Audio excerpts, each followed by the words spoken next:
Okay, YouTubers, so this video is going to be on how preppers will respond to a nuclear attack in the first hour.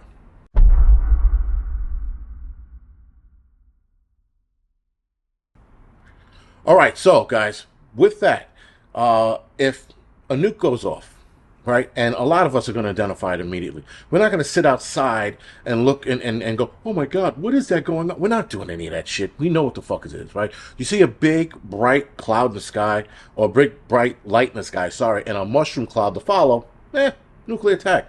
To sit there and go, what is happening? What's going on? The idiots will do that. You know, the morons that have their heads buried in their phones. They'll probably go, what is that bright light? And stare straight into it and burn their eye sockets out. Okay.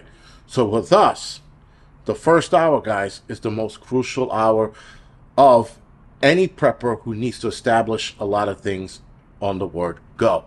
Now, depends on where you are. Now, if you happen to work from home, you're in a better shape right then, because then you can implement all your shit immediately. In some cases, you could pack the family up and leave. That's one. But if you work an hour or two from home, you're shit out of luck. But hopefully, if you have somebody home, they can get things ready in the first hour, right? And so it should take you about that to get everything lined up. Now, I live in a city. If I happen to survive the blast, if I happen to survive it, the first hour is a lot crucial for a lot of us that live up north. And a lot of us live further north from the blast radius, which is good. But I think every window here would be blown out anyway. So the first hour is us sitting here, cleaning up glass and taping plastic sheeting over the window and double taping it in some cases, right? Getting a lot of things in order, like getting your water in play, going to the storage facility, getting all the water out of there and putting it back in your apartment. Getting everything that you can in order, because things are going to be shut down. Water is all but definitely going to be shut down. So I would say in the first hour, fill up your bathtubs. Immediately after that flash goes off, fill it up before they shut that down. Power is probably going to go out without a doubt, just because of the nuclear blast itself, so you're going to be in the dark. You're going to have to identify all of that within the first 2 minutes. Check the water and see if the power's still on, because some of us have our lights off all day until night comes. So we, guys, are going to respond correctly. A lot of us are going to respond correctly, but some of us might still panic. And I said before, guys, panic is for bitches. So don't be a bitch. Don't panic. That goes off. Breathe in deeply. Do the, what is it called? The Lamaze breathing that pregnant women do. You know, right? Do that and get your shit calmed down. Get everything back to as close to zero as you can, and then you move. You're focused and you do what needs to be done. The first thing after the blast, guys, is obviously identifying what direction to blast in. Now, it sort of goes without saying, if you live in a place like New York, you could all but look and go, oh, it's going to be downtown. There's no, I'm not going to look uptown and go, where's the blast? I know exactly where to look. If you live in an area that has a high target area, you know what direction to look in already. So you're not going to look all over the sky for it. You know where it came from. After that, guys, checking the water to make sure it's still running. And if it's still running, start filling up your bathtubs or start filling up any other jugs you have left to put water in. If you have a lot of your supplies in the storage unit, you're going to head to the storage unit as fast as you can and put everything back in. Now, if you are in fallout range, you have anywhere between, what do they say, 5 to 15 minutes, depending on wind conditions and weather conditions and all that, to get a lot of that stuff indoors. Now, the majority of my stuff is indoors. So the only thing I would have to grab is, I think, 2 more things of water, and my backup storage unit is actually 5 minutes away. So I don't have to worry about it in that aspect. But if you have a storage unit where shit's further away, you might have to start considering living off of what you have in there for the first few days until the fallout stops. The fallout, it depends. It could last for months. It could last for days. It could last for hours. Depends on what the weather is doing. The weather will be disrupted, though, with a nuclear blast. That's without a doubt. So, again, if a day or two later some rain comes, it'll rain a lot. It'll wash a lot of the fallout out of the sky. Still have to be careful, though, because everything else is probably radiated from the fallout unless it's heavy rain.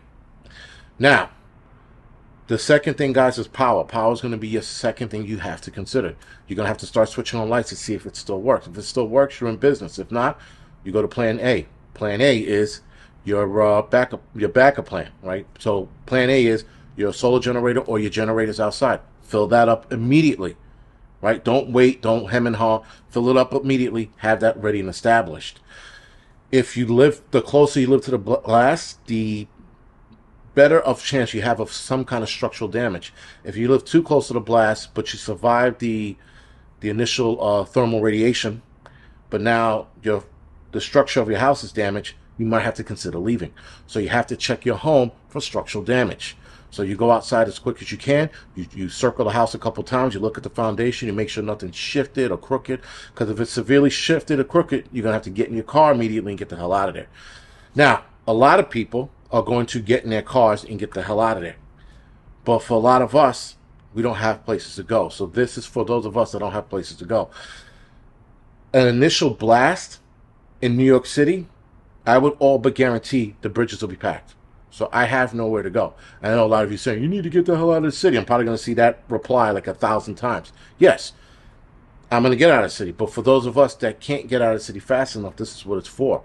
For those of us that don't want to leave home because we're adamant that our supplies are going to last, you're not going to leave home. But if you live in a city area and you can boogie, get the hell out of here. The problem with a nuclear blast is that you have to deal with fallout. You are not faster than fallout. You're not going to get in your car and beat fallout, especially if you have to contend with a lot of traffic. Like here, Chicago, LA. If you're contending with that kind of traffic, stay home. Stay put. Guard everything in your house. Plastic every vent, window that you can, and wait a couple of days, and then you leave. Your car, if you can afford to do this, guys, because this is a little tricky and this is expensive. If you can afford to get a car cover, you would cover your car right before the fallout. That's actually step 4. I'm sorry, it's step 4. After you check the structure of your home or your building, whatever you live in, move to the car and cover it. What you're trying to do is keep a lot of that fallout off the car. A lot of the car covers, if you will, they wrap underneath. You take some bungee cord and you hook them so that it stays snug on it. So now you don't have to worry about, and you limit the amount of dust that's collecting in the radiator and the air filters and all that other shit that could possibly get into the car once you start the car and you get to go. So try to cover your car. Now, I'm buying an cover for my Escalade, my Tahoe. That thing is fucking huge and it's expensive. But nonetheless, I'm getting the car covered if that goes down. So I run downstairs real quick, I cover the car, done. Right? Then I go back upstairs and I handle all the other shit I have. Then you start checking your flashlights. You make sure the batteries are still working. You're making sure your solar generator is charged up and ready to rock and roll. You make sure everything's ready, and then you play the waiting game. The waiting game is going to be the ass kicker for a lot of us because we won't be able to go outside. All right? So you have to have, in-house games, if you will, board games, Parcheesi, fucking Monopoly, whatever the hell chess, checkers, whatever you have. Make sure you have that on standby and cards as well, so that you can pass the time.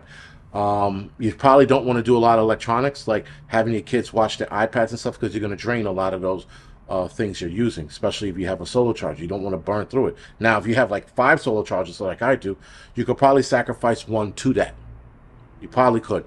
And then you give kids a lot of time, like an hour or 2 a day at best of watching whatever they're going to watch, and then that's it, right? So if these are things that you should do, and these are things that preppers are probably going to do within the first hour. Because I was just reading a manual on this shit, and the way the nuclear detonation goes, they're like, people are going to be doing this, going to do that. I'm like, no, we're not. I mean, and then I thought about it, I'm like, well, these people are not preppers. People who are not preppers are going to be panicking out in the street. They're going to be sitting there wondering what's happened. If they stared into the light like an idiot, they're blind. So now you're going to see a lot of people who are blinded trying to get home or trying to get somewhere. And then they can't get anywhere because now they can't see. Some people will help them, some people won't. So now those people who are blinded, whether it's temporary or not, they got to get out from outside. They got to get inside fast.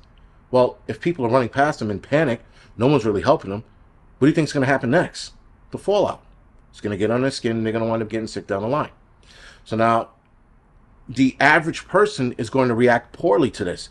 The prepper, we're going to initiate a lot of shit. Now, what I said that should be done doesn't have to be done in that order, and you could do whatever the hell you want. But as a prepper, you probably have a nuclear plan. So if you have a nuclear plan, follow that nuclear plan and make it work and get it done quickly. That's the name of the game when a nuclear blast goes off. If we have anything else happening, like, I don't know, a snowstorm or some shit, you see it coming. You see a snowstorm coming. You're looking at the radar. You're like, all right, we got a couple days. And you start doing things a little slower.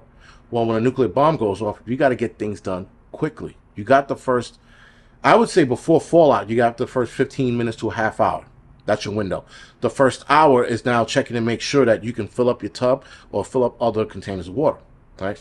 So these are things, guys, that you should consider. Now, the manual I was reading, I couldn't believe some of the shit I was reading. But we are not regular people anymore. We are preppers. We are people that are preparing for this shit. So our mindset thinks a lot faster and we think differently. So, unfortunately, guys, a lot of people are going to die. And here in the cities, whether it's New York, LA, Chicago, or somewhere in Florida, people are going to die because they're going to react poorly to it. And that's going to get a lot of people killed. Never mind the initial blast itself and the thermal radiation blast too. Never mind that. You're going to get more people outside of that dying because they're just going to react poorly.